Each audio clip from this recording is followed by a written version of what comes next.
Okay, well, should we have a listen to it and then we can talk a little bit about how you and Koki put it together? Yeah, let's do this. Go on. See, also, we're not just going to be getting... We will have a little bit of CD business because what's on here is quite special. But we're going to have lots of dubs, which is quite appropriate. And very mucky-looking dubs as well.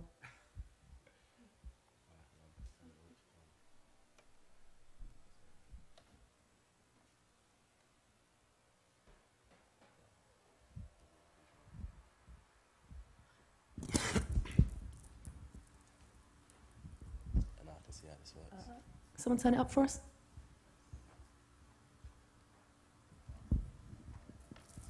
I think you might need to do a little wheel on that one. Normal rewinds in the club and all that.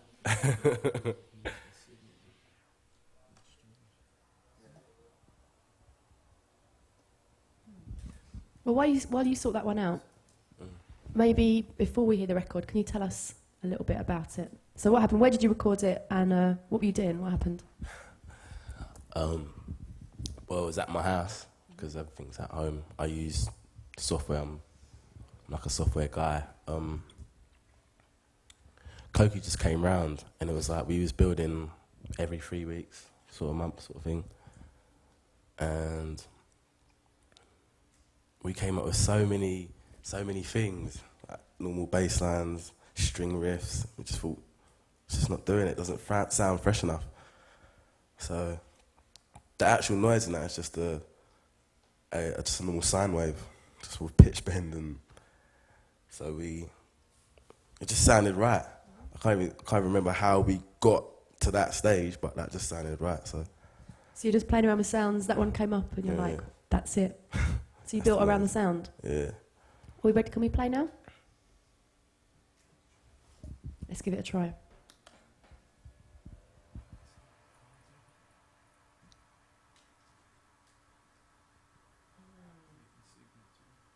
This is what you might call technicals.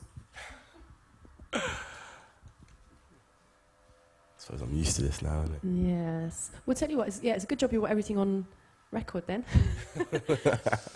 But we have got our little thing on CD, so we could play the other track from the album.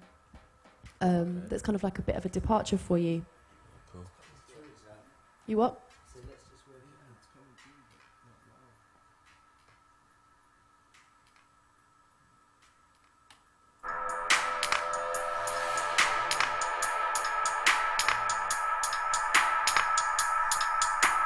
Well resolved, you two. Thank you.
Wheel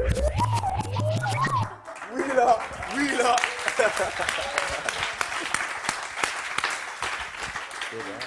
I'm so glad you wheeled it. A little pull up. So what kind of, I mean, this record has sort of burst out of the dubstep scene to a certain extent, hasn't it? It's moved out. There's been people in Mali are playing it. The grime lot seem to have somehow adopted it. Yeah. It's been played by all sorts of different people. What's happened with it? Well, as far as I know, it first went out to Skepta from Boy Better Know. And I think they went out with it to Malia and Iron Appa. And what I heard was EZ got hold of it and he played it as his last song. Because he was more on the vibe that, what is this? What is this? He more played it as something weird at the end of his set, not because it hit him directly and he thought this is the song. But then it created a vibe like how it was in dubstep. And that's how it is. That's how it's why it's where it is today. But I don't know. And also, I don't know. Someone was telling me about people posting up YouTube clips of people going absolute, like people who aren't in the dubstep scene, who aren't necessarily that bothered about it, going absolutely mental to the tune. Yeah, I saw that myself, and it always shocks me when I see people from different genres going mad to a song, but it almost makes sense because of the hook. If I speak to you all afterwards, I think that's what you're going to be doing to me. It's going to be the little hook because it's catchy.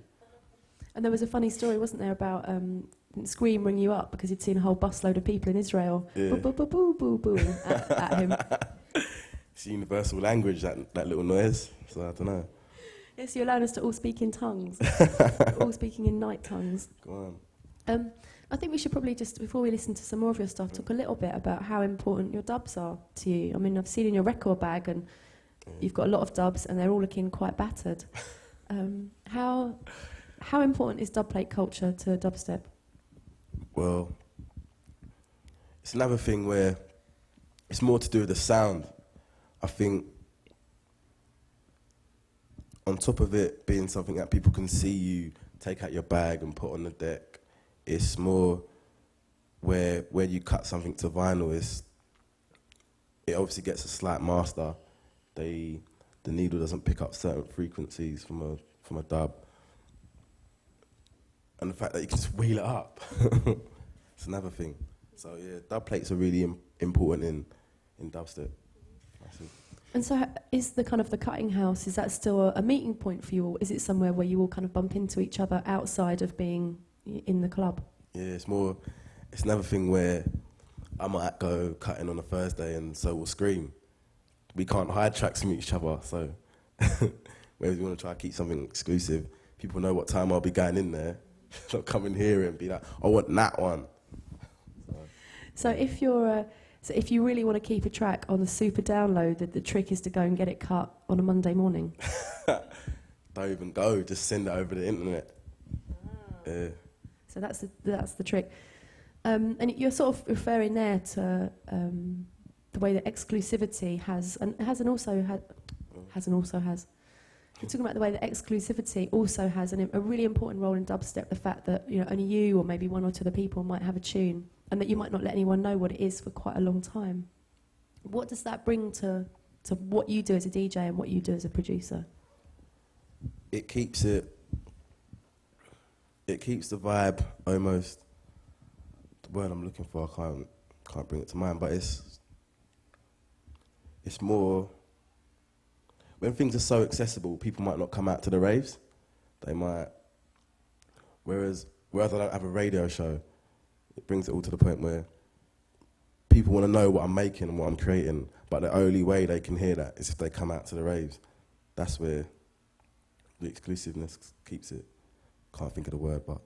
I suppose it keeps it really special, doesn't it? And it keeps it really fresh. Yeah. Because if you think about the commitment you've got to make to come and hear a new record, it's not just, you don't have to like remember to listen to the radio or play back something off the internet. You don't have to just go and, you know, download a clip with one click. You've literally got to find yourself some people who are going to come with you, get yourself to the rave, and, you know, that level of commitment means that people get a lot more out of it, doesn't it? So obviously, once you get to the rave, it's been all that you've done creates a hype in yourself. So you're almost like, I'm here now. I'm just anxious to hear the song or hear what the DJ's going to bring to us. So yeah. I mean, certainly for me, that the sort of energy levels that I've seen in dubstep clubs over the last year in particular have been like higher and more intense than anything I've seen for quite a long time. What's it like for you? For some of you that might not know, when I play, the energy levels are crazy, even to the fact where people are wheeling up my tunes for me. I don't wheel them up myself anymore. So it's mad. Like tunes like SpongeBob, they've just... Yeah, I would say it's not only just new people getting into music, but it's where the music's going. It's become really dance floor and really ravey, so... I mean, I don't know, most people probably won't have heard SpongeBob. Can you just describe it to us? What is it? I can play it. Go on!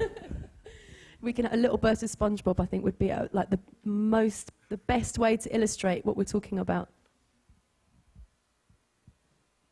You know, I was telling some of the American guys that we've got here about what Benga was just referencing there, the wheel, the fact that people will literally, at dubstep raves, will come along, and if a tune's really big and they really want to hear it again, instead of like shouting for a wheel or a pull-up, will literally lean over and pull it up themselves. And they said, if someone did that to me, I'd punch them in the face. What do you do when people wheel up your tunes, Benga? Clap.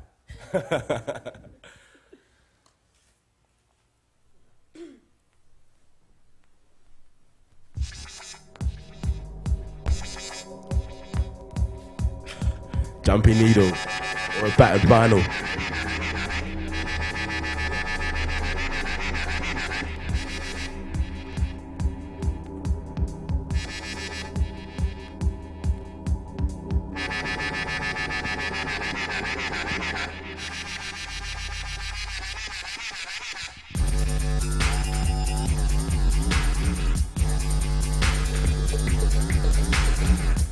Energy.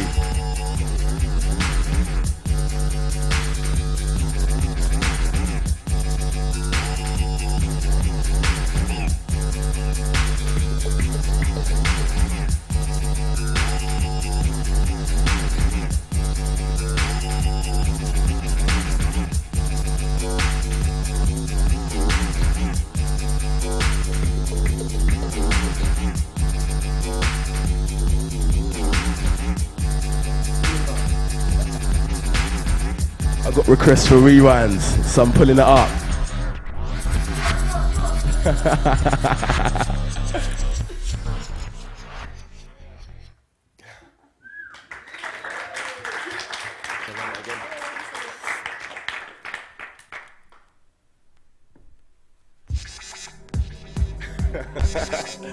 Same skip. Well,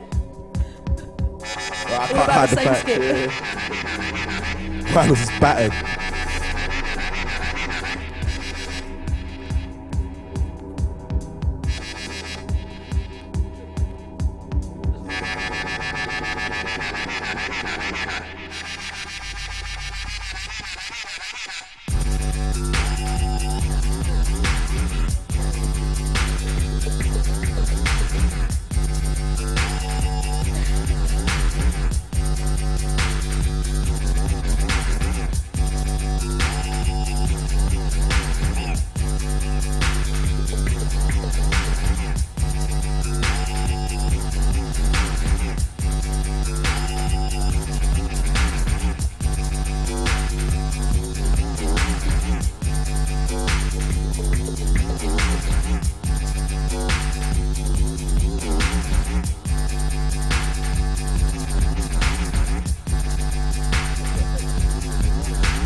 So that's SpongeBob by Koki. What did you think when you first heard that?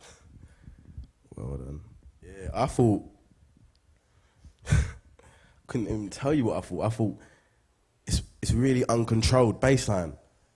It was mental, so I was like to Koki, but I wasn't even like to Koki. I thought of his personality, and that's his personality in that record, I reckon. It's just, I don't even want to say. I mean, we talked a little bit about the kind of competitive energy that helps propel dubstep forward and make it really interesting.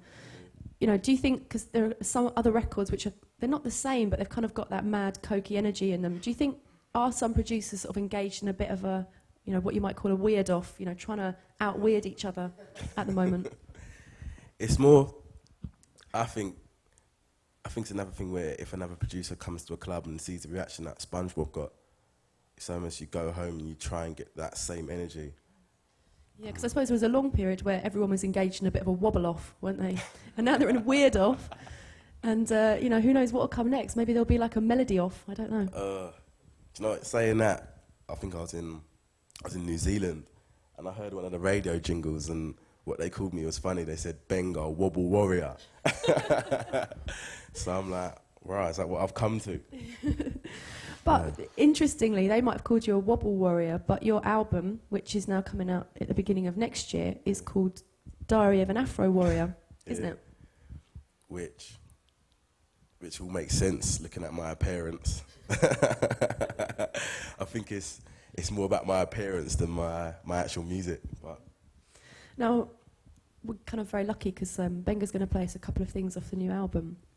And I thought it would be interesting to play, first of all, two things that show quite different styles because, yeah, you know, you might be a wobble king, yeah, you might be a weird off king, but at the same time, there's loads of other styles that are coming out on the album that you've kind of like, you've come up with some stuff that people wouldn't expect from you, basically, which I think is really hard when you're in a position where you're really known for a particular kind of sound. So we're going to listen to two tracks. First, 26 bass lines is kind of not what you'd expect in a negative way, but definitely kind of in the vein of these kind of records you've already heard. And then we're going to hear something else which takes something of a beautiful swerve, but we'll see.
giving the speakers a bit of a battering, a bit of a workout, getting them warmed up. How important is the sound system to a dubstep DJ? It's big because the songs ain't as full as, let's say, drum and bass. There's no breaks, so you need the bassline pressure to understand dubstep. Or maybe there's not loads of melodies going through the song. It's all about bassline, so it all makes sense to have a massive system. Because there's a big difference between how you hear it kind of cold, like on a normal system, or even worse, through your laptop speakers, and what you're hearing properly. There's probably like 2/3 of the record, it's like an iceberg. You know, most of it's underwater, and you're not going to get it unless you're hearing it properly. What kind of sound systems do you really like to play on? Well, I can tell you a few clubs that I think have the system correct. Forward, which is in Plastic People in London, happens on a Friday. And there's a big wobbly bass wall, isn't there? One of the walls on the side just turns into a big wall of bass. It's more that system is just, I don't know how they've got it so correct. Because any music you hear inside there is perfect, but yeah, you do get that wall, that rattling wall. So where else? DMZ, they got a system which is at Mass, in Brixton. There's other systems, there's Leeds, Iration Steppers. Because I was going to ask you about Iration Steppers. The first time I went to the DMZ and Exodus night in Leeds, it's in the West Indian Centre in Chapeltown, small area of Leeds. I walked past the speaker stack and I actually thought if I was about 3 stone lighter, I would have just been knocked over by that. It's very, very, very powerful. And not only do you get, you know, like the bass rattle you get kind of underneath your rib cage, you kind of also get it behind your cheekbones. It's really incredibly powerful. What's it like to DJ there? Well, I'm behind, obviously, the decks where the system's not hitting me as hard, but it's still hitting me hard. And I almost feel sorry for people because it's like, I feel like I'm going to be sick constantly, but I don't know. If you like that sort of thing, Leeds is your place, everyone. I was talking to someone who said they'd gone to DMZ and they had a bit of a problem with their knee. They had water on their knee. And so they were like on, you know, what do you call it, like on crutches.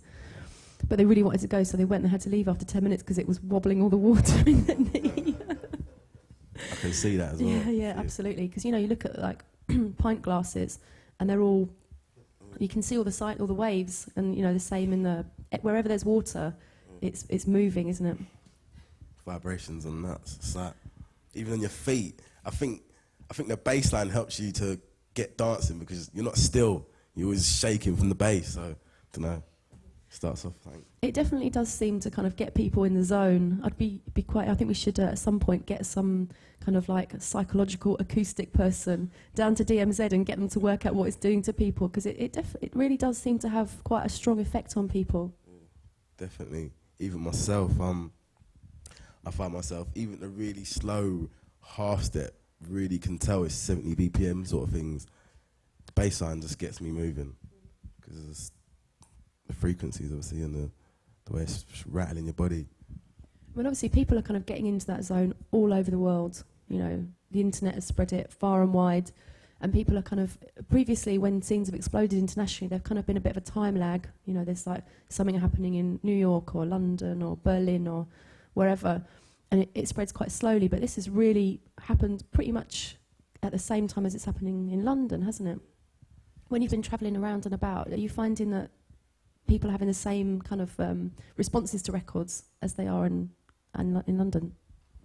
Yeah, I'm always one that I always say, I'll get to somewhere and they will ask me, like, let's say 26 bass lines, they'll ask me for it, and I think, how do you know?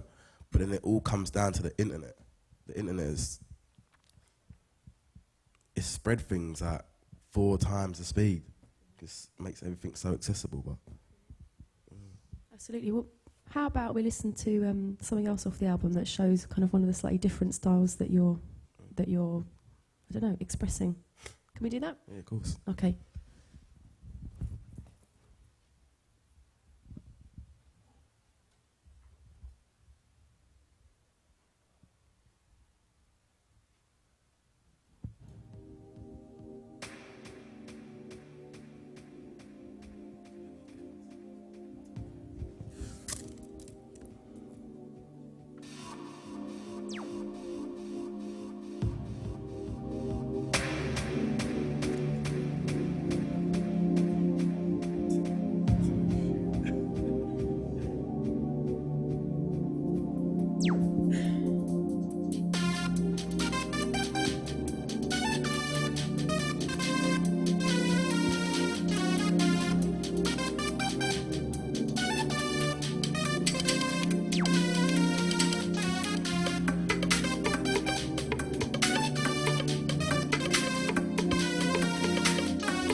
Where did that come from?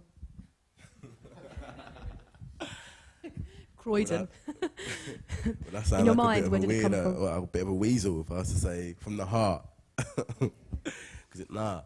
There's nothing weaselish about saying from the heart. But Nah. there's something heartfelt about it, you know. It's a really, I mean, when I first heard that, I just thought it sounded really beautiful. It sounds beautiful. It's more. Yeah, now you're putting me on the spot, but it's more. I thought people are used to so much like wobblers, and they don't know that I do actually listen to music. Because if you listen to all the stuff that I played you before, there's nothing in it to say that I listen to music. It more just sounds like I'm in a lab, a little science lab, putting together chemicals to make them bass lines. No chords involved, no keys or nothing. But I'm not saying I'm a specialist of chords and keys, but I do know a little bit. So what's the musical side of your music? What do you listen to that's musical? Right, this shout out is going out to my I don't know, can't think of the word, but I'm just gonna say his name, Michael Jackson. Michael Jackson's played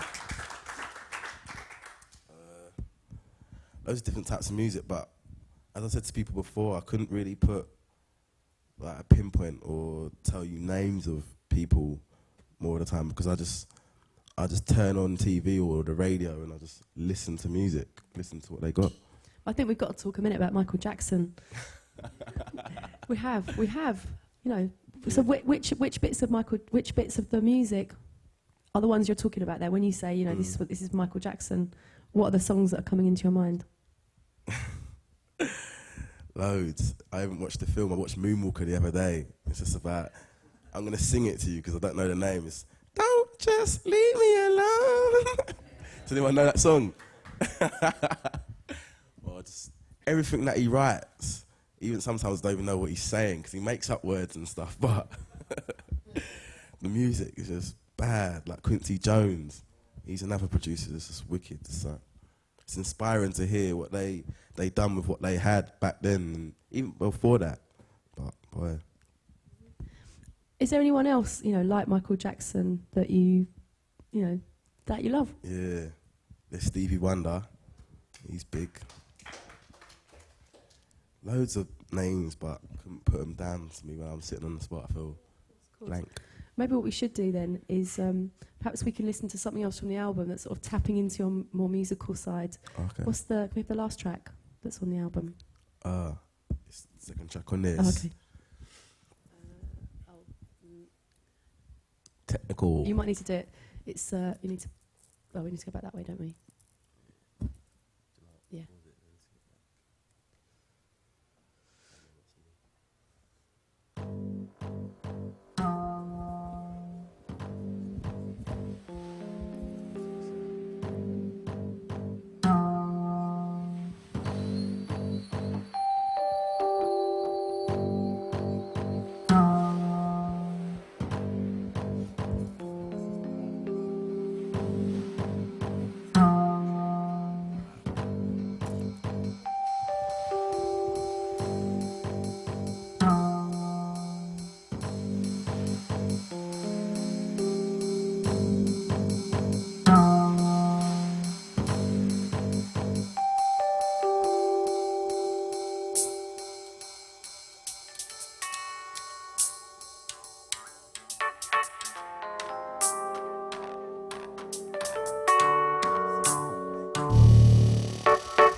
I think we've just got to let the music talk for itself, really, there.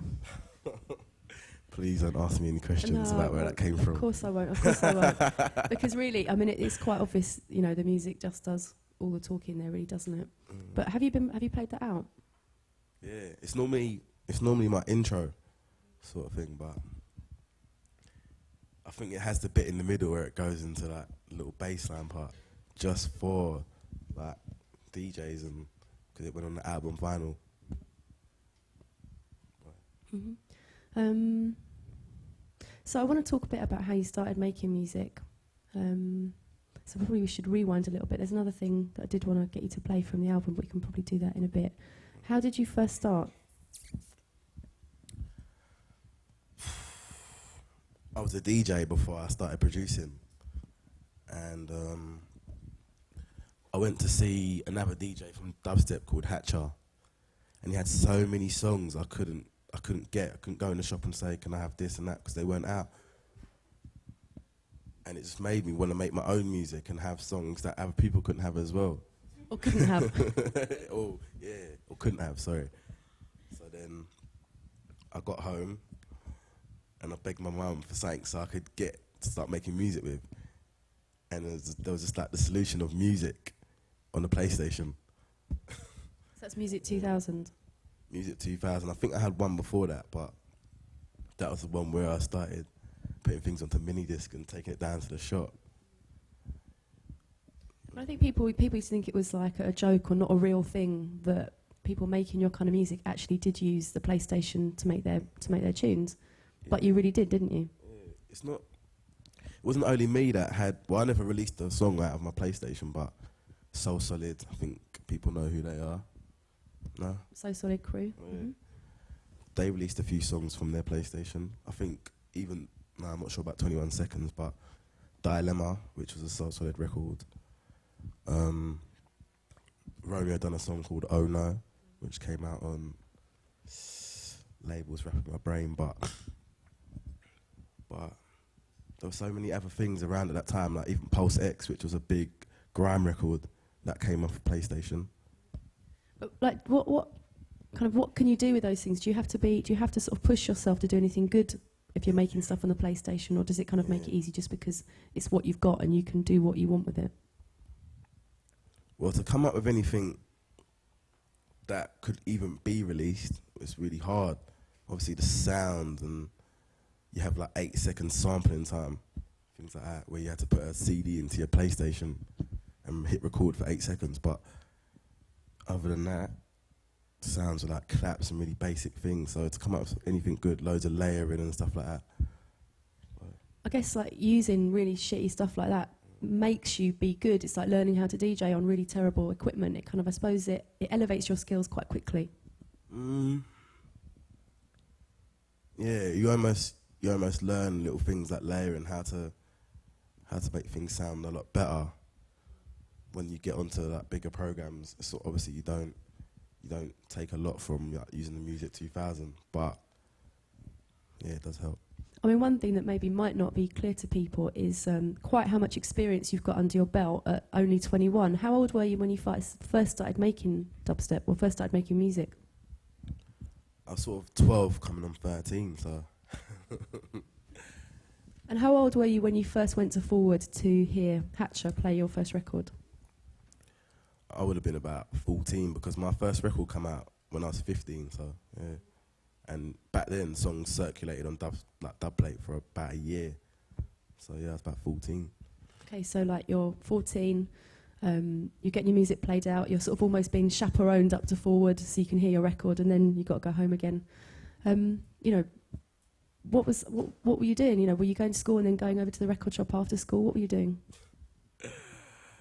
Right, I hope none of my teachers see this, but I just didn't turn up to school sometimes. I just went into the record store and, well, I'd take my clothes in a spare bag and then change and then go in there and act like I had a day off. I think after the first 7 times in a week, they would think, hold on a minute, you don't have 7 days off, 7 bank holidays. So they kind of clocked, but then I think when you're at that age, you have to make your own decisions. Not like, not saying you have to be really responsible, but you have to know, well, not know, but you have to sort of, people can't tell you what to do at that age and you follow it. You sort of like start making up your own mind. So at that age, at 14, did you know that music was something that was for you? Did you know it Did you know it really strongly that this was something that you wanted to follow full on? Yeah, I made a decision because I did play football while I was making music, and it was more, I couldn't do both sort of thing. I know people that can do both, but I'm one of them people that I must concentrate on one thing. So you're saying I played a bit of football. You weren't just playing a bit of football, were you? Was it the Arsenal youth team you played for? Yeah, I was at a YTS level, so I was in with people like Stephen Sidwell. He plays for Reading. He left Arsenal because there wasn't much chance of him getting the first team game. And at that time, I was still like 13. They had a lot of internationals as well. So for me to still be there, they hadn't said anything about my place. I was okay. But I don't know. I just made that decision where music appealed to me more. I could sit at home and make music and not want to move, but then I couldn't go outside and practice for football and not get bored, sort of thing. So it came across to me. So basically, just to kind of put it in context, you had potentially had a professional football career in front of you, didn't you? You were sort of at a point where that was a distinct possibility, but you made the decision that music was the one that was actually that you were really gonna put everything into. Yeah, I think, like I said before, it appealed to me more, and I could sit there for hours and hours and hours making music, wake up and still be in the same clothes, make music. So, fine. And so during this period, you and Scream were knocking about together a lot, weren't you? Down at Big Apple record shop. And also, I understand that the pair of you used to go and sit upstairs in the studio upstairs with Arthur Smith and Danny Harrison, who recorded as Mentor and D&D, among other things. So what was that like? So it's like, when I first heard their records and the sort of things that they had done, they made loads of popular records at that time. They made Gotta Get Through This with Daniel Bedingfield. They helped on a lot of Miss Dynamite tracks, a lot of Heartless Crew tracks. Even at the moment, they're remixing like Jennifer Lopez. They're constantly doing big records. But then I was almost like starstruck almost. So I was like, anything they told me, it got through to me. Whereas I'm not sure if there was a lot of other people that would have been able to do that, but telling me to keep doing this and keep doing that, and I would actually keep doing it because I'd see what they was doing, and I wanted to get to that stage. So yeah, it was a big part of my life as well. So can you paint us a picture about what that was like? What would you do? What happened? Well, got upstairs, Arthur would see me, he would stop what he was doing, and he would start getting out the keyboards. Like, yeah, I think it's a Nord lead, number 3. And he would say to me things like, if you keep making music, one day you'll get a keyboard like this, because I was still on PlayStation, stuff like that. So, don't know if it leads much to your imagination, but. Were you sitting in while they were making sort of their records, like the Mentor records or the D&D stuff? Were you actually sitting there while they were doing them, or would it be more just you'd be there in the downtime? There were times where I'd come in and I'd see them like in the middle of a mix down, or I never really saw them play riffs. I'm not sure if because they was hiding what they'd done for me or whatever, but I always saw them, like, not always, but I'd come a few times and they was using the Alan and Heath desk, giving away things, but I saw them mix, so I slightly picked up little things about EQ and stuff from there. So I suppose there are two things there. Like, one is sort of having that insight into how studios work and that you can make those things do things for you. And also that must have given you a big sense of connection with the music when you were hearing it out and about, knowing that you'd sort of been there somehow. Definitely. When you hit the age of where you start going out and doing underage drinking and clubbing, you start off at the clubs where you're going to hear the big music. And every time I'd hear a song, I'd just think to myself, I can hear how it's produced from quite young, and I was almost like, I can see what he's done to do this and do that, and I could go home and sort of learn how he done that sort of thing. So. When Scream was here last year, he talked about how when he first started making records, he was trying to do his version of, I think it was like LB. Yeah. He was trying to make Dark Garage, but he was basically, he started by trying to almost copy it, and then from that developed his own style. Did you do something similar? Yeah, I was on the same sort of thing, but I didn't really go for the same people. Like, I was more onto the Wookiee side of things and like the bingo sort of things, the breaker sort of things, but then I just couldn't make it. But then where we was making the songs and then giving them to Hatcher, what we was making was quite different, trying to get to that stage obviously, but he started playing it, so it almost made us, instead of going and copying them fully, we went down our own route. And we definitely want to hear some of your early stuff because we're going to listen to Judgment in a bit, but before that, can we have a little bit of Wookiee, please? Oh, okay. Because then I think it's just good to illuminate the kind of a really key musical influence, because obviously it says something about you as a musician, and Wookiee really said something to you, didn't he?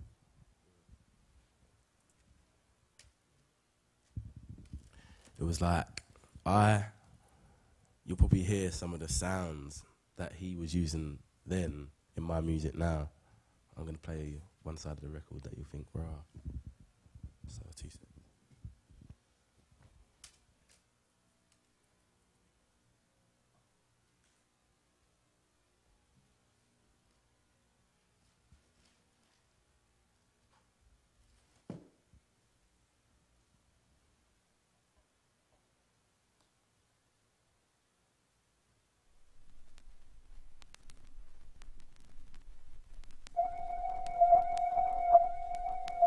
It's like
I mean, Wookiee sound was really tough, but really musical at the same time. Is that what appealed to you about it? Yeah, also, it was the way the beats were so broken and there wasn't on any sort of step, if you listen to that. But, boy, I think almost the darkness as well. The darkness, and he had such good like musical knowledge and how dark it was. Yeah, definitely what you said. So what about kind of moving on a little bit from something that influenced you to something that you made? What was the first track? I mean, obviously, one of the first tracks that really got you a name was The Judgment. But what was one of the first tracks that you made that you really felt like you were madly happy with? Well, probably only the thing that I made 3 days ago. Which we're going to be hearing right at the very end, aren't we? Yeah. So No, I couldn't. No, sorry. All right. So I couldn't.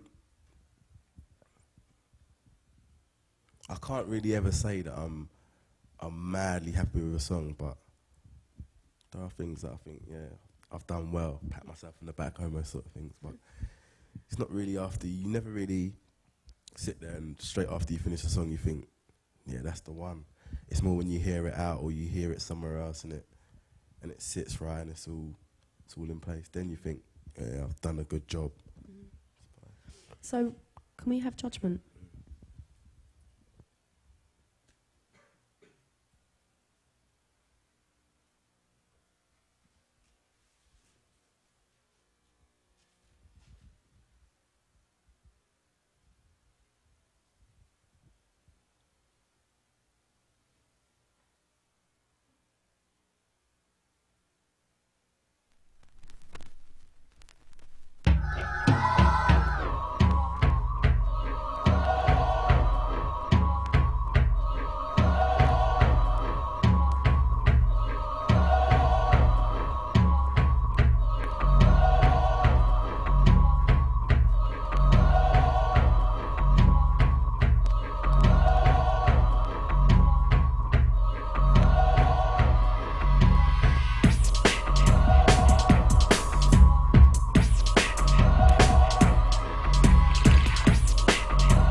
So that's you and Scream, isn't it? How old were you then?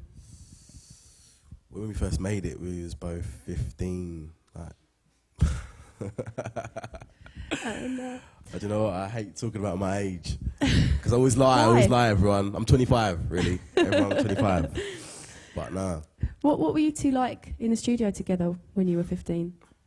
Kids. Eating chicken. That's it. Getting grubby fingers on our keyboards and that. I don't know, just... We hardly ever got things finished because we were just so playful and just couldn't do anything but talk about things that we'd been doing beforehand. So boy, that was one of the only ones we got finished together around that time. It came out when I think I was still 15 when that came out because it's one of the quicker ones to be released. And what was that like for you? Apart from going into school telling people I had releases, been in magazines and everyone will just be like, yeah, whatever. How come we ain't seeing you on top of the pop shit? But because that ain't that type of music. But yeah. And then what happened? What was the progression sort of after Judgment came out? What was happening for you? Were you starting to DJ? Were you starting to produce more? Were you starting to see it as something that you were really going to do? It was more, there wasn't a lot of sales, like a lot of money in dubstep. There wasn't a lot of bookings and stuff, so I made other things as well. I made house music, and I joined Arthur making house music and stuff. I also worked with another guy called John P. We made like electro house.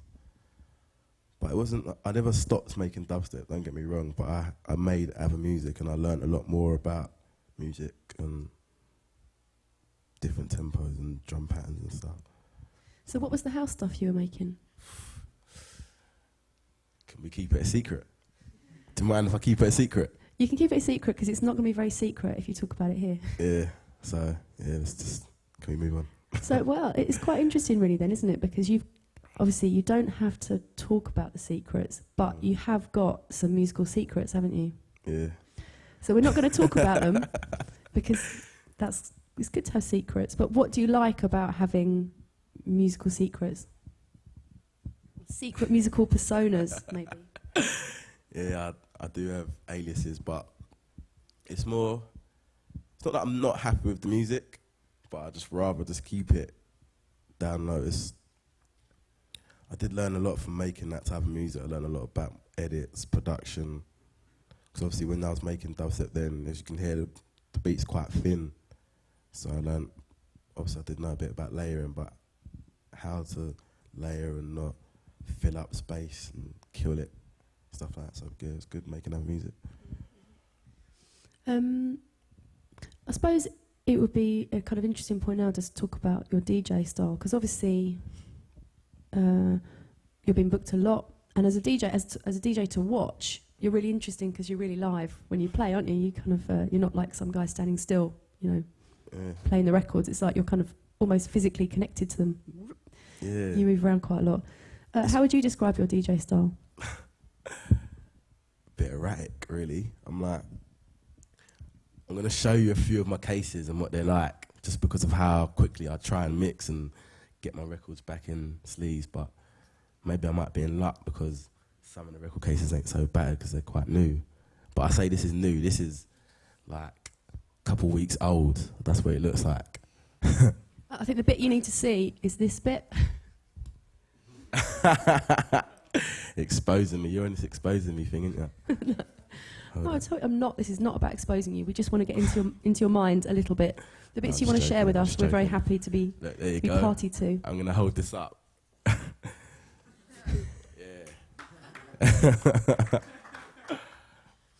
Where? So where were the kind of places that you honed your DJ style? How did you, where? Where would you say I started coming into my own? Yeah, where did you come into your own? Where did you become the sort of, the DJ that you are now? It sounds funny I say this because it sounds really like big-headed, but I thought once I was 13, I thought I'd mastered it, sort of thing. I was backlashing, scratching and stuff. So it was back then really. I learned how to DJ, like how I DJ now. I'm really quick with queuing up. I almost put the record on and I cue it from anywhere, and I find the tempo, and then I find the first 16 after that. But then I learned that when I was really young. So when I stopped DJing and I was more just in the studio, as soon as I got back into it, it's like riding a bike. You don't forget how to do it. You just get a little bit rusty. So it's back in the little pubs and at my friend's house and taking my deck transfer party sort of days when I learned how to DJ. So you just had decks in your room from when? 12, 13? Yeah, I think the first decks I got was actually Technics. So when I was 12, I got them for my 12th birthday or something like that. So you're the guy who was, sitting in your bedroom for hours and hours just working out how to do it and then just annoying your neighbours. Yeah, I think I've got so many enemies. My next door neighbour must be like my arch enemy because of that and kicking my football into a garden. They moved out shortly. Yeah, because mostly if you've got like sort of teenage neighbours, you've either got the footballing ones who kick the football over, or you've got the DJ who's there like all hours of the night, making like a lot of racket that's just going. All you hear is the moo, and you did both. Innit? That's why I think that's good. Yeah, they wanted to murder me after a while. No hellos, no byes, just kicking my footballs back, and they'll be burst or visits from other neighbours saying, "Do you know how loud your music is?" And I'll just be like the naive, no, oh sorry.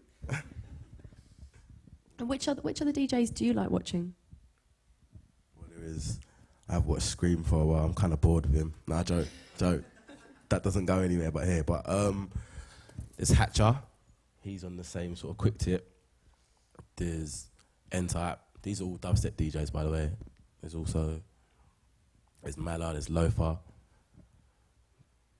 There's a few. Outside of dubstep, there's Derek May. You like people like techno. There's a lot of other DJs, but.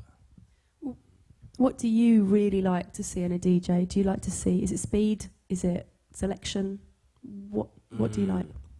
It's hard really because selection for me is more to do with the crowd. Obviously, I know DJs are supposed to obviously play for themselves and try and bring across their vibe, but what is a DJ about bringing a party with him as well?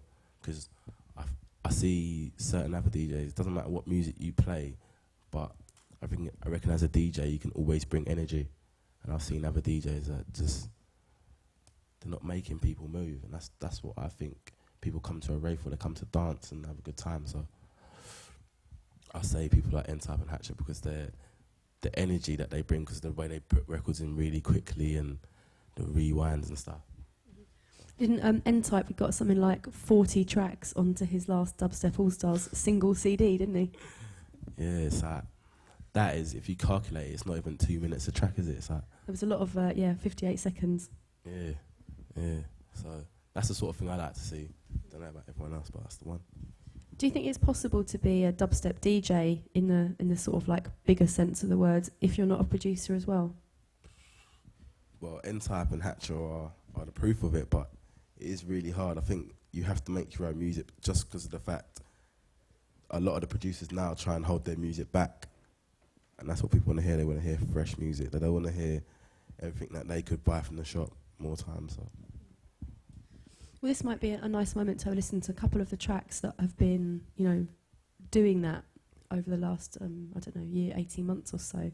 So we talked about maybe playing Evolution or Flames. Would you like to select one of those?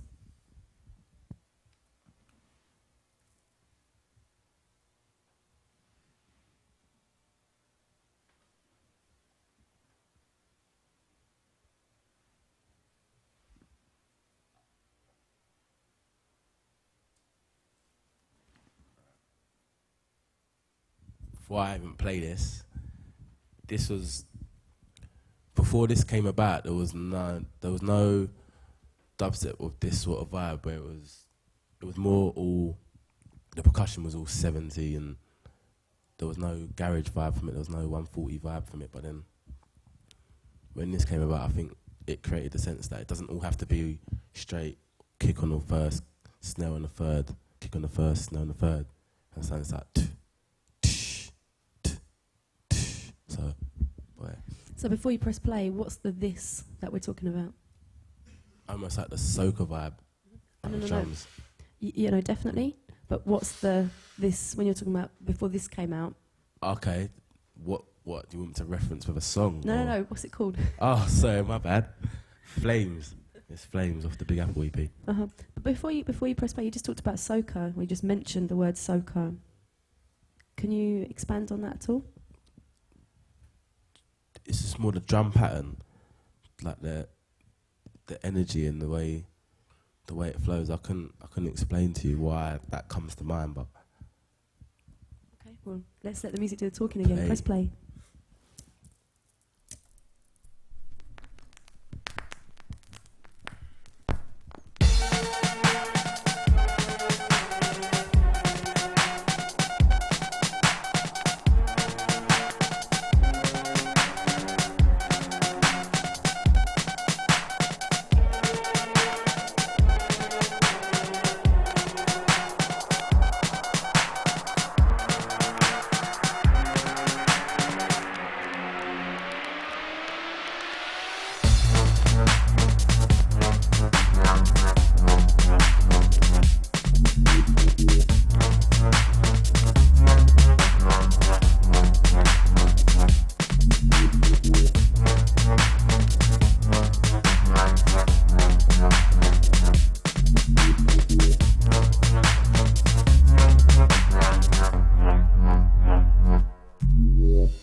One of the sort of big ways that dubstep has, gone through its process of expansion is because of radio shows. A lot of people have radio shows, and a lot of the radio shows are highly entertaining and really essential to listen to.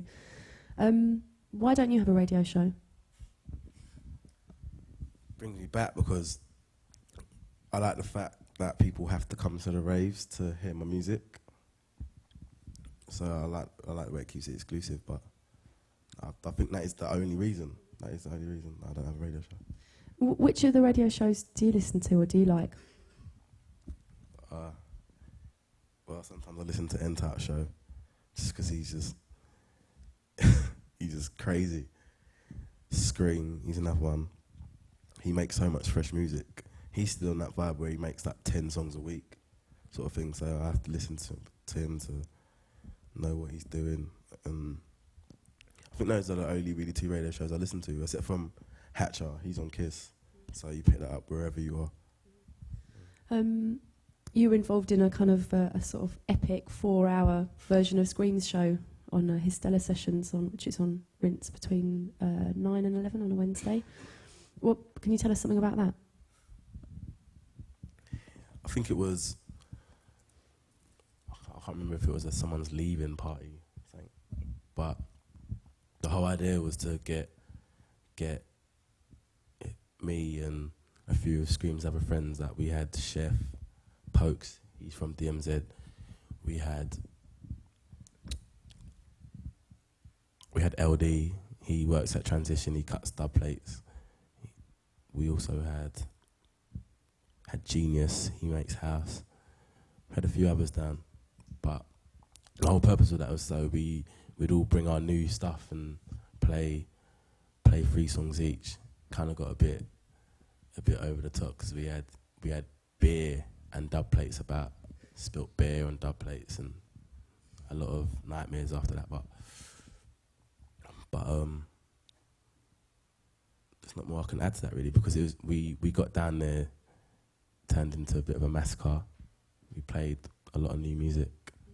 And I seem to recall hearing Chef playing Ghost Town as well by the Specials, so there was there's all sorts going on. But what I thought was really interesting about it, apart from the fact that it was a brilliant bit of radio really, and thoroughly entertaining, well worth staying up for, was that obviously a big part of dubstep is good times, people having a laugh, people having a lot of fun, but somehow, probably because of, the radio shows and the internet, like us as fans really, we're like a little bit party to what's going on. We have a bit of a sense about what you're doing, also because you're all out at the raves as well. You go to DMZ, there's Benga in the corner, there's Walsh over at the middle, the middle of the dance floor, there's Chef over here.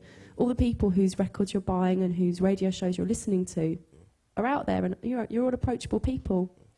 Do you think that sort of helps add to that, to the sort of the amounts of fun that people seem to be having when they're going out and listening to it? Yeah, I think maybe sometimes people as artists, as artists, people come across a bit like it's almost like work, but hearing the music and playing the music isn't really work for us. It's almost, we have a lot of fun and everyone knows each other. I don't think we'll ever get to the stage where we're going to be almost like, we're too good for other people and stuff. I think people like to interact with the artist and that, so, yeah. Definitely. Now you're going to play us another one of your older records. Got a few more things to talk about, and then we're going to have something proper, super, double, triple fresh. Literally 3 days old. So you're going to give us like a little bit of a blast of Evolution. Yeah, 2/6.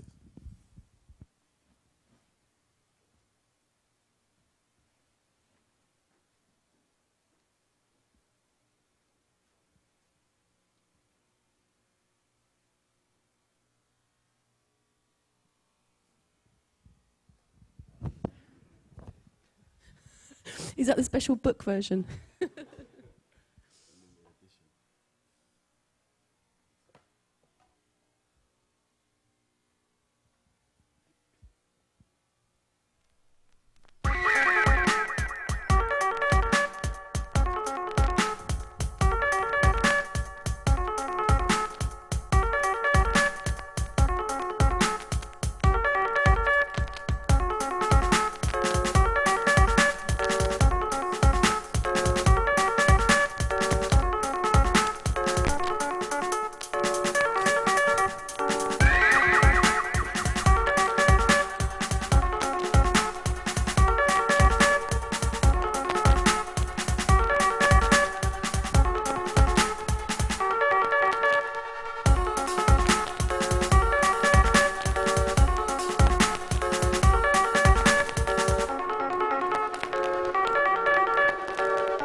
jumping too much. I like the fact that you know, you're all big sound people and your dubs are all fucked. Oh boy, I don't know. Does that show my personality? Because it's not that. It's not that at all. No, it's, yeah, they're well used, aren't they? They're well used. One thing I did want to touch on a little bit is we haven't heard a particular example of this, but you know, when people have kind of taken reggae vocals and done stuff with them on dubstep records, you've done a couple of things that do that. I kind of wondered what sort of, if there's been any reaction from the kind of Jamaican artists or the reggae scene and what they're making of it. I think there's a big hype around dubstep, and there's been things where I don't think certain artists really even like dubstep, but they get involved. But then there are a lot of artists as well that say, like Baby Sham, he likes the thing that I didn't even do, the bootleg. Bootleg means, I think everyone knows what it means. Don't need to explain. Well, maybe do you want to tell us what the record is you're talking about? The record what I'm talking about is the Baby Sham. Let me start again, getting tongue-tied. The Baby Sham vocal is I Remember Those Days. And the record of mine that was used was World War 7 off New Step. I didn't do the bootleg, but I just heard it. And I don't know how it got back to Baby Sham either, but they wanted it to come out officially, but it never got around to it. So why didn't it come out officially? Mixed down reasons and having to bring back our old piece of vinyl. We didn't really want to do that. So. And what about generally in Jamaica? Are people feeling dubstep? I couldn't really tell you to say there's this artist or that artist, but I have had a few things that on MySpace, an artist will come to me and say, I like dubstep, I'm feeling what you do, can we get on a remix or make something? Are you kind of, in terms of your sort of musical background, connected to reggae? Is it something that, like that, obviously because the reggae side of it is really important in dubstep, but personally, is that something that you grew up with? Not really. I'm Nigerian, so I never really listened to a lot of Nigerian music, but then reggae wasn't a big part of my life, and more like rave music, hardcore was more part of my life. But there are a lot of people like Mala that was reggae influence, Koki's a reggae influence. So it's never really come out a lot in my music. It's normally when I work with someone. Well, I know some of the people that are a bit older than you in dubstep. You know, Loafer, for example, when he was 14, he was going out raving to Labyrinth in Dalston and was like the real young one in that scene, and then kind of moved on to jungle and kind of got really into metalheads and stuff like that. But what about for you? How were you experiencing hardcore and that side of stuff? Pirate radio. As I said before, I didn't really go on the internet and search for artists and stuff. I would just pick up a radio station and just listen to it all day, sort of thing. Like what? Passion. Certain radio stations that I never knew the name of, just knew the frequencies. Couldn't tell. I mean, pirate radio is, has always done that job, hasn't it? Really, it's kind of like broadcasting through the frequencies of stuff that you wouldn't otherwise hear. And I think for a lot of people, especially in the UK, pirate radio has been one of the reasons why the UK has kept on reinventing dance music, basically, and kept on coming up with these mad new hybrids. Dubstep kind of being one of those. I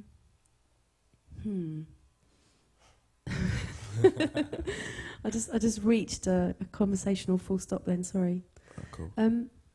Okay, just a couple more questions really. People are, the people who are doing well in dubstep are now, they're finally, hallelujah, making some money. They're busy all the time. They're flying off to 3 different countries every week. Scream's attracting pop attention. He's remixed the Klaxons and whatever. What's that doing to the scene? Because obviously people are being stretched pretty thin now. They're sort of essentially having to run their own businesses. They're partying a lot. They're making loads of music and playing out everywhere. What effect is that having? Yeah, it is quite tiring. But I think a lot of people understand that in any music business, any music scene, it's like the survival of the fittest.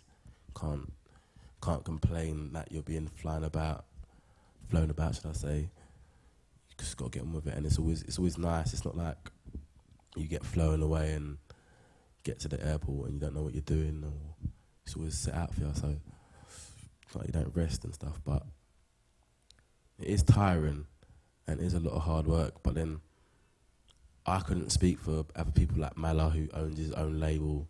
He runs a night. He also has to make tunes. He flies out a lot. Couldn't speak for those. Because I work for a label called Temper, and everything I do is really DJ and produce. So.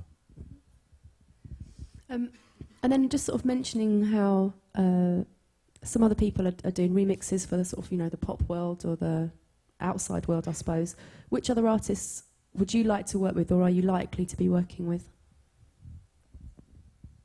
I think my next project will be with Sia. Yeah. It's just one of them things where I listen to something else and I think that could fit, because I haven't really done a lot of remixes where they've approached me and I've sat down and listened to it and thought, it's going to make me a lot of money, I should do it. I've more thought about whether it will work. I don't want it to get to a stage where I'm just making loads of tunes I don't even like. I never want to get to that stage. So I think a lot of producers do that. Even if you hear Screams, Clats and Remix, it's not like some big pop rep.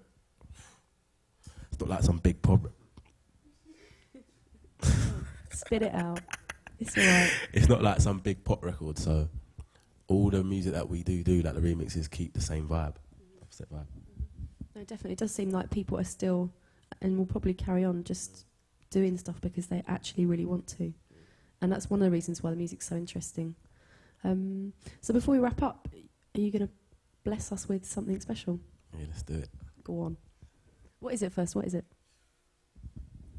Well, I haven't really got a name for it, because when I make names, I just look around my room or wherever I am where I've made the song and call it whatever's there. So I've got tunes by the name of Ketchup, I've got tunes by the name of Chicken, Nescafe, Bedspread, because I'm so out of names now after 700 tracks of that. So you're like Kaiser Soze. You're the Kaiser Soze of dubstep, naming stuff after stuff you can see. Whatever. So let's just hope there's nothing we can see that... Let's not go down that route. Let's just play the records. Mm-hmm.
Thank you.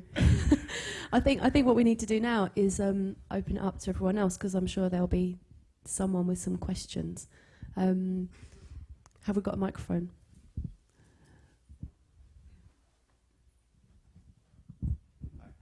Check. Okay, there we go.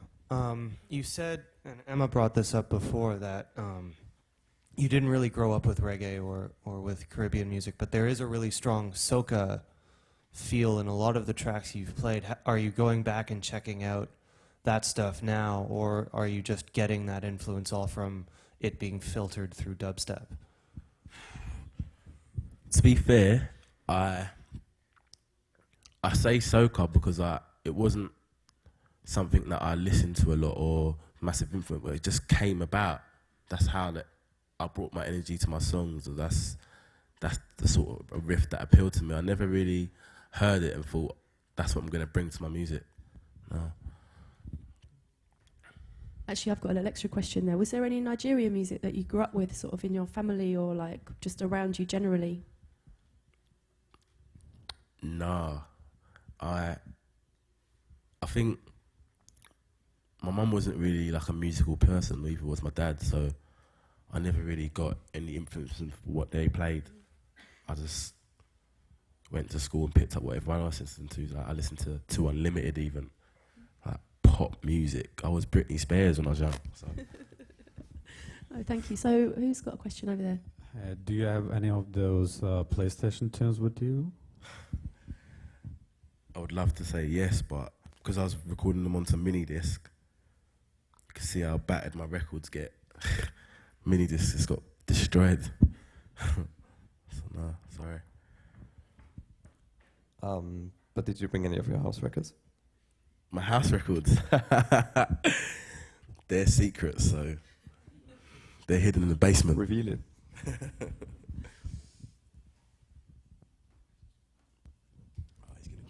Hi. I was just wondering, because you didn't really mention it, if you can talk about the Magnetic Man project and stuff like that, because that's kind of exciting. All right. Magnetic Man was my pal. He kind of got really paranoid and doesn't come out of his house much. So we decided to sort of take it over from him and do his live shows. But he's a really good musician, and we're thinking of doing live shows, as in we're gonna have Abletons and have bongo players and a few singers. We're trying to work it so it can be a festival thing. Well, that's definitely something I think we should all go and check if we have the opportunity to. Thank you. Any more? Go on, Jabba. Hello. Bass is definitely an important part of your music and your sound. How do you do to have this so big bass sound? What instruments do I use and stuff? Or No, like technically speaking, to have such a huge bass, like sounding bass.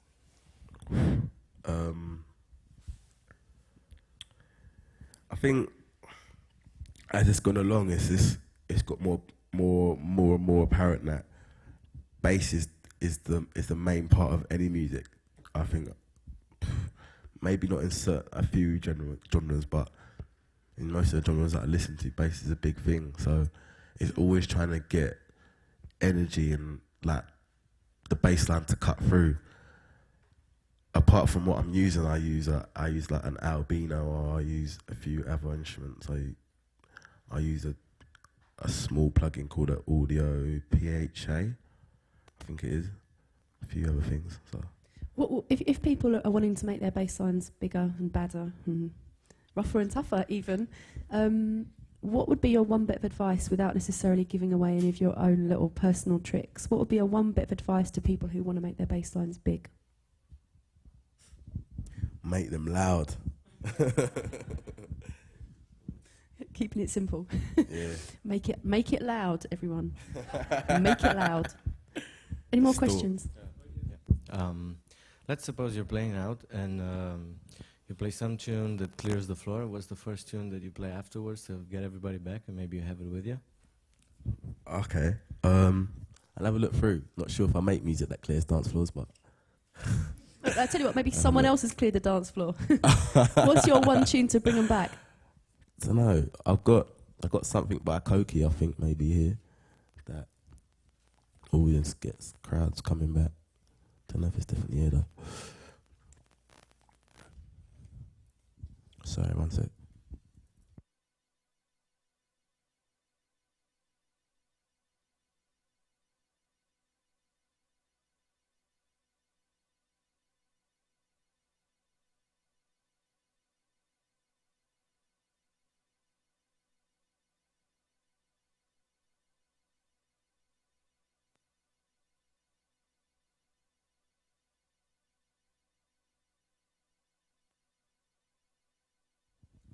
The tune I had in mind I didn't bring with me, but I've got something else that might work sometimes.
Yeah, Koki's really killing it, isn't he? That's not him, that's me. Oh, I didn't know you had a new Koki thing. I just... Blusherama. No, it's more... The thing I was going to play was a Koki thing. Oh, okay. It's got a Movado vocal in it, but the reason why I say that this brings... The reason why I say this brings the crowd back is because they're expecting me to play something else. So I'll play a few tunes that ain't all about distorted bass lines. Then I'll warm them up and I'll get them going, and then Go back to my wobblers. And then go back to your wobblers. Any other questions from anyone?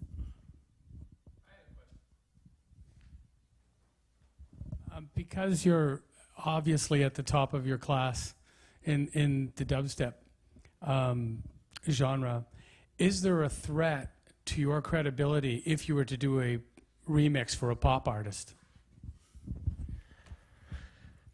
Not really. It's more, like I said before, it's how I choose the records that I do. Because if the song sounded good to me and I thought I could do something that works with what I do, then I can't see any reason why what the artist or what they do should stop what I'm doing or make me have a bad name. So, boy, I'll do whatever as long as it sounds good to me. Anything else? You mentioned Stevie Wonder. Which particular time of Stevie Wonder, the Motown years or the 70s stuff? I think the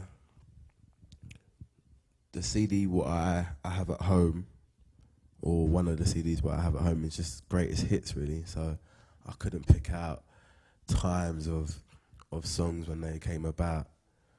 But even things like Isn't She Lovely and things like that, everyone knows that song, but they're big tunes.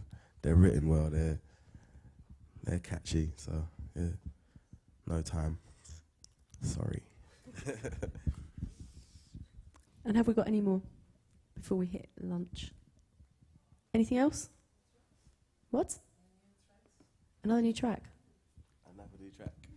Okay.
So, giving pleasure to bass heads, giving pleasure to house heads. Thank you very much, Benga. Thank you.